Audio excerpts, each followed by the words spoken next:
I want to tell everybody first, you chose very wisely being here this morning, and I'll talk a little bit about that in just a few minutes. But first, we're going to give away some prizes.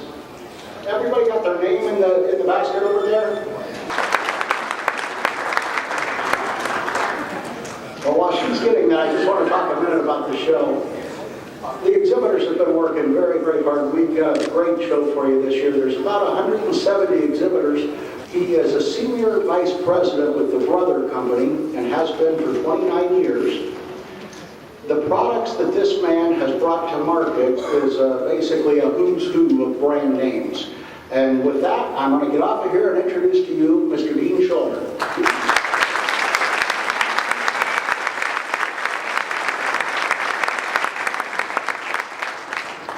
So first of all, I want to welcome everyone. Thank you for getting up so early in the morning to come and listen to my nonsense, which hopefully at the end will inspire you to do something different. I'm going to take, because many of you may not know my background or anything else, but I think understanding a little bit about my background might give you some idea why I'm very comfortable with change. So other than, growing up and starting to work when I was 13 years old, and I was, sweeping up on the deck of pools and country clubs and working in the kitchen and doing all that other stuff you're supposed to do. So I go off to college, and what do I want to be? Of course, my mom wants me to be a doctor. And I was always involved in technology, and I always liked science. So what happened? So I go off to college, I graduate with a degree in biology from Washington University in St. Louis, which is such a great school today, I can't even get into it. And then I applied to med school. And I didn't get in the first year. So I have to do something. So I start my graduate program, and I take gross anatomy, and then I get a job working at the Barnes Complex in St. Louis, and I work on a transplant team, working for a surgeon who was trying to make an artificial pancreas. So it's interesting that we talked about diabetes last night and how many people suffer from it. And this is in 1977. And I was the model maker to go ahead and create a chamber that was implanted, and we transferred islet cells, and we tried to actually produce insulin inside dogs who were diabetic. Sounds amazing, right? So I do that for 2 years, and I'm raising rats, and I'm doing all this other great stuff. And I don't get waitlisted the second year at St. Louis University, or their med school. But I had a horrible situation working at the hospital, and at that time, worked for the head of surgery, who was a complete idiot. The most abusive individual you could imagine. And the one thing about being a doctor, you don't want to be too creative.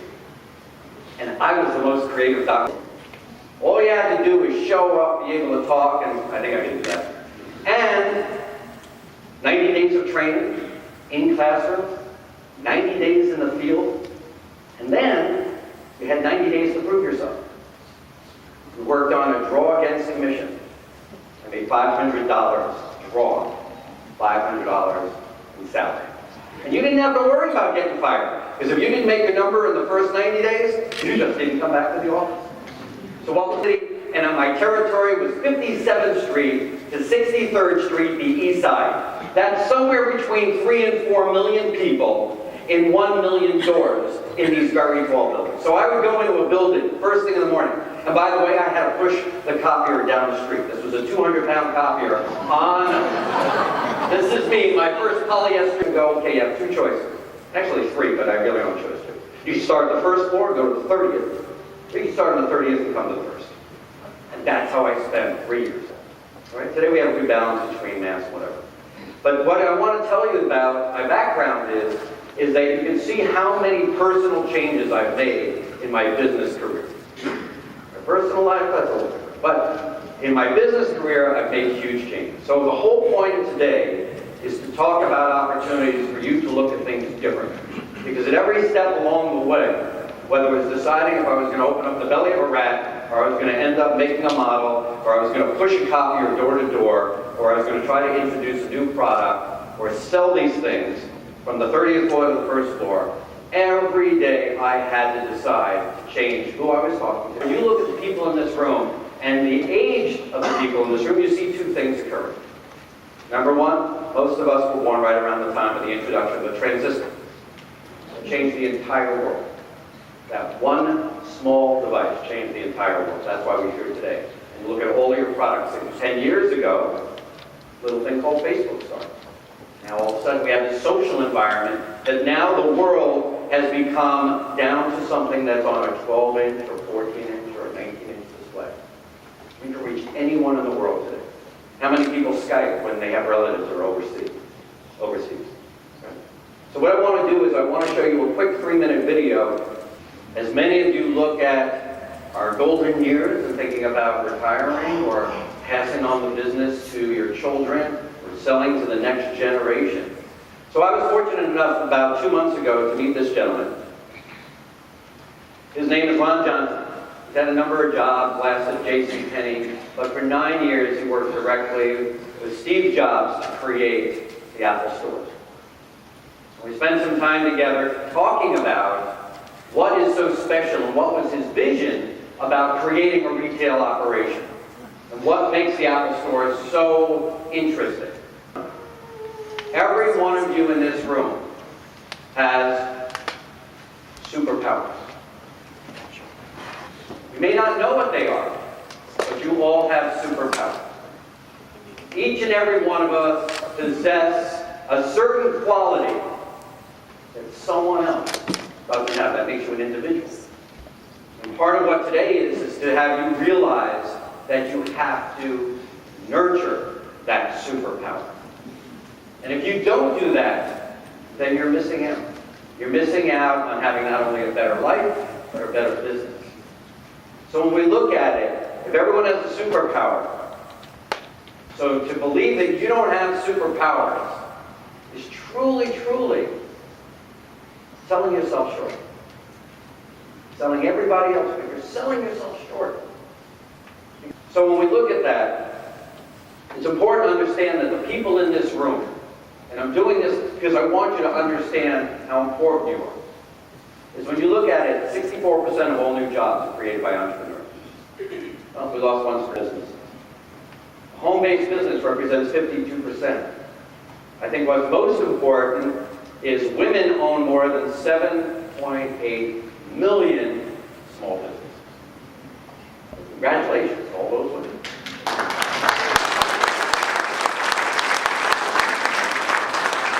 And between my mom and my wife, I am absolutely guaranteed I understand that women have superpowers. Because they can beat the crap out of me every single day.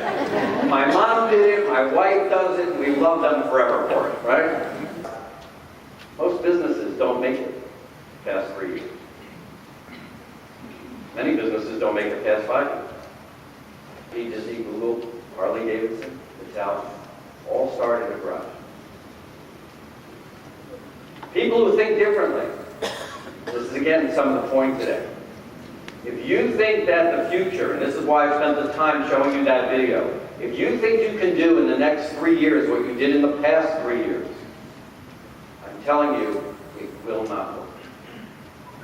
It won't work for the simple reason is, if the market is changing, if the products are changing, then you only have one choice, is to enhance and utilize those superpowers to take on that challenge of reinventing everyone in this room.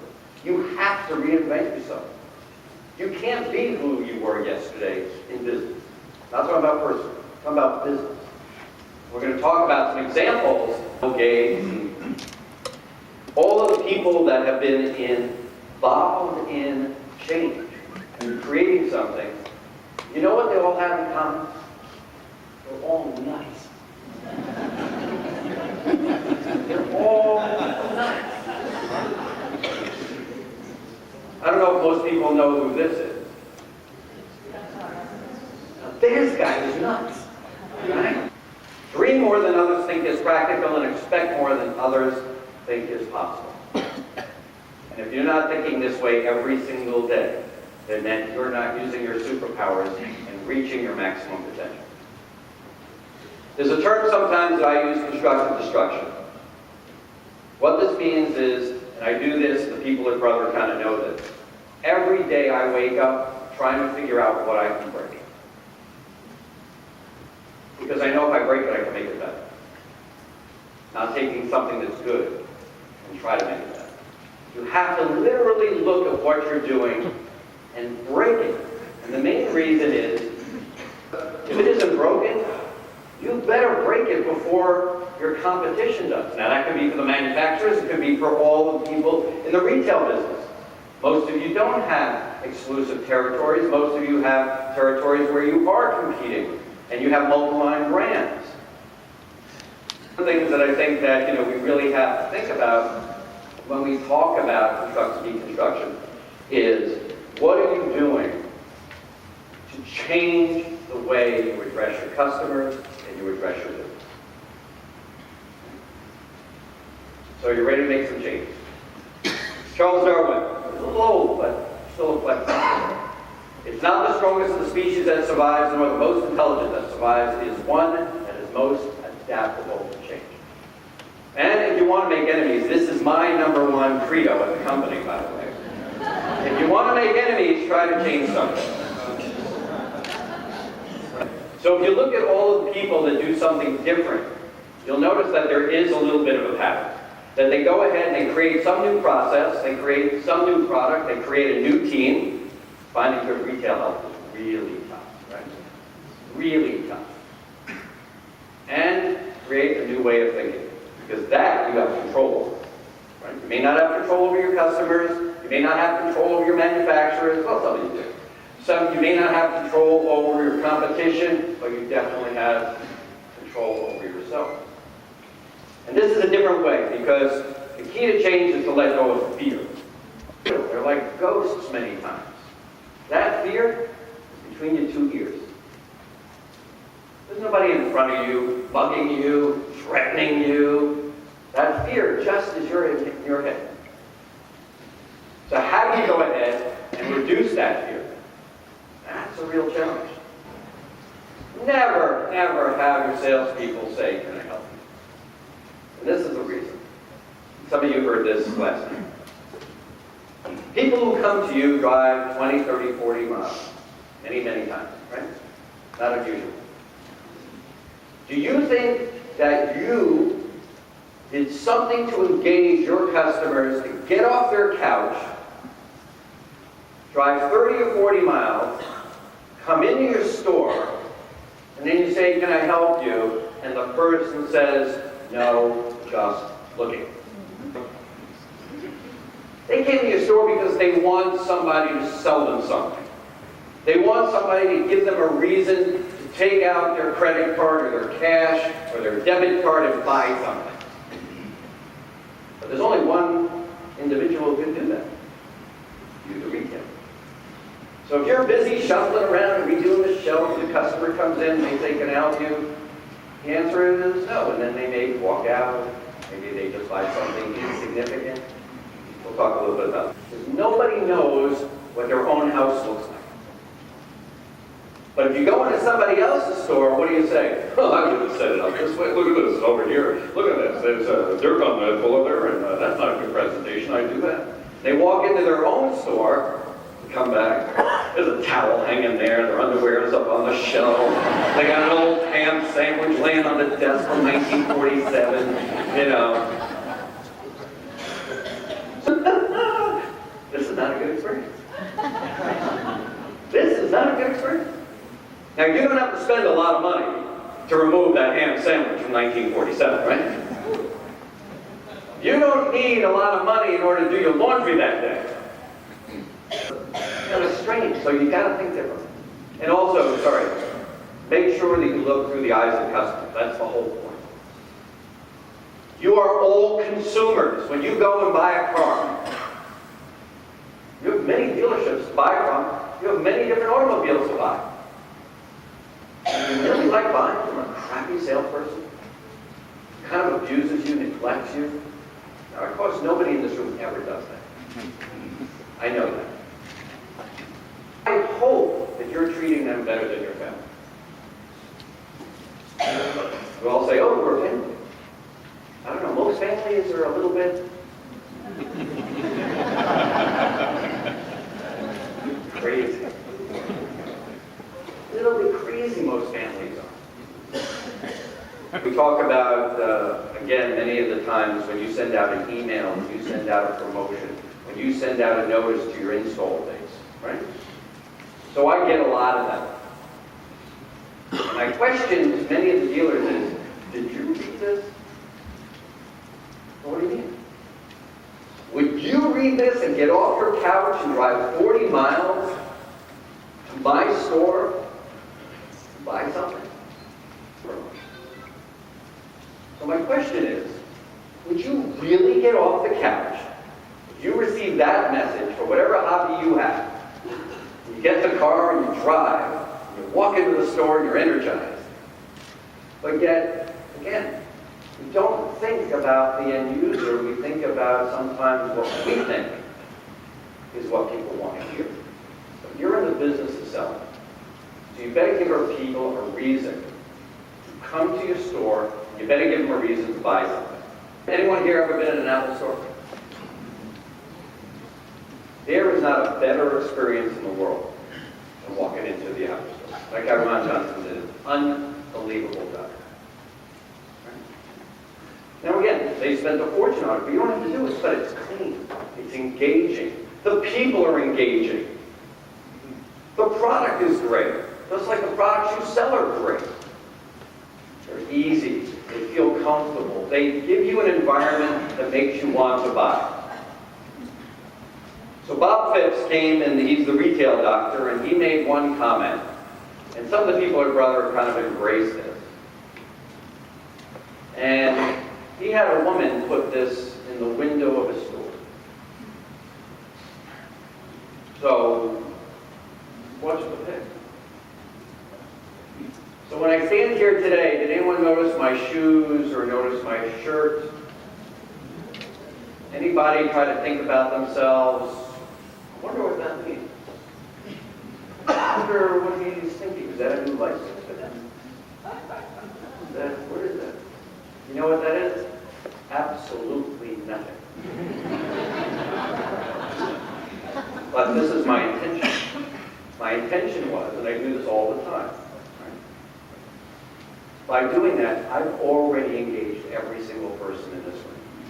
I've given you a reason to come up, and last night I wore these shoes, not this shirt, this one's clean, is they all said, great shoes, good looking. So how do you engage somebody? Put a pig in the window when they walk in. What do they say? What's with the pig? And now you don't have to say, can I help you? That's the whole point. We had another dealer, and I was just talking about what you can do inexpensively. And many of you in strip malls, some of you own your building, some of you have more ability to do this than others, but it's just another example. She was in a strip mall, traffic area, but of course, a strip mall, everything looks the same, and you get your little sign on top, and you're so proud because your name's up there, and then people say, where are you? I can't find your store. And you go, I'll go past the church and make a right, come down. Where are you? So she painted the front of her building. She was allowed to do this. She didn't own it, but she was able to do it. Lime green. The next week, her traffic fell coming into the store. Number one, they could find it. Number two, everyone said, what's up with the pig? I can't believe it, a green building. Lime green. So last night, Allison Slayton, who I don't know is here, Allison Slayton came to me and she said, I heard you, and I just did the front of my building in pink and white and made it so engaging. She showed me the photographs. And I said, did it make a difference? Unbelievable. This is an experience now. Now I'll get off the couch and say, I want to go to that store. So again, put a pig in the window. Wear something that doesn't mean anything but engages somebody to wonder, what's up with the pig? So we have Vacuum and Sewing Machine, and we have all the people that support this industry in this room.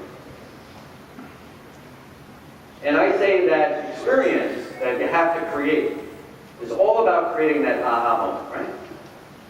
When you talk talk about anyone in our industry, it's all about that aha moment. My question to you is, how many of you are creating that aha moment for your customers? Or, can I help you? No, you can't help me. I just drove 30 miles in the snow to get to your store because I'm just looking. Instead of saying, do you have 5 minutes? I'd like to show you, again, this is my example. I'd like to show you the world's first camera built into an embroidery machine. It takes only 5 minutes. I don't care if they came in for a foot, a piece of thread. I don't care if they came in just because they were done with lunch and they happened to be in the neighborhood. Versus saying, can I help you? So, if you look at that aha moment, really, if they're buying a vacuum, are they looking for something that sucks? I mean, think about it, right? Yes, they are. But why? Because they believe that if they have a vacuum that can pick up a bowling ball, that their house is going to be so clean that it's going to bring this cleanliness is next to godliness feeling. That's why they're buying a vacuum that sucks. Or pen attachments are the new rave in the industry. Right? Why? Because you can't have somebody come over and wear black pants. And I do this. I have 3 dogs that live in the house with me, 2 70-pounders and 1 45-pound pit bull. I cannot go near them in the morning because otherwise I look like the abominable snowman covered in white fur. Can't go to work there. But the reality is that that's what people buy, that aha moment. When we sell a sewing machine, what does the sewing machine do? It sews! That's all it does! It's the person who thinks that they're going to be the next Project Runway winner. That's why they have an aspiration to buy the best from you. That's why you have the ability to step them up and sell them a $10,000 machine, a $3,000 vacuum, a $2,000. You are superhuman, and you are the janitor, the salesperson, the financial person, the accountant, the marketing person, the advertising person. We often get so caught up in the stuff we have to do that we lose sight when a customer comes in and you go, can I help you? And they go, no, we're just looking. There is no traffic in my store this week. If there's no traffic in the store this week, what the heck are you doing? That's the time to do your marketing, your email list, come up with some creative ideas, get ready for the next week, prepare for an event, do something different.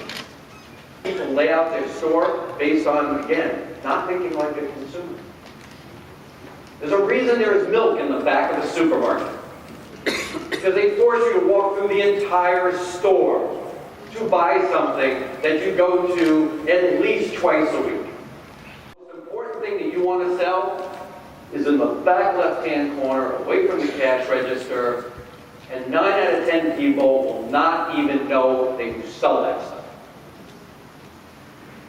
So, you know how to save a lot of money? Why not, next week, rearrange your store? Just take the stuff on the left, move it to the right. Take the stuff on the right, move it to the front. The stuff that you want them to buy, you put as soon as they walk in the door. And then you put some of the stuff that you know that they have to buy, you put that in the back of the store.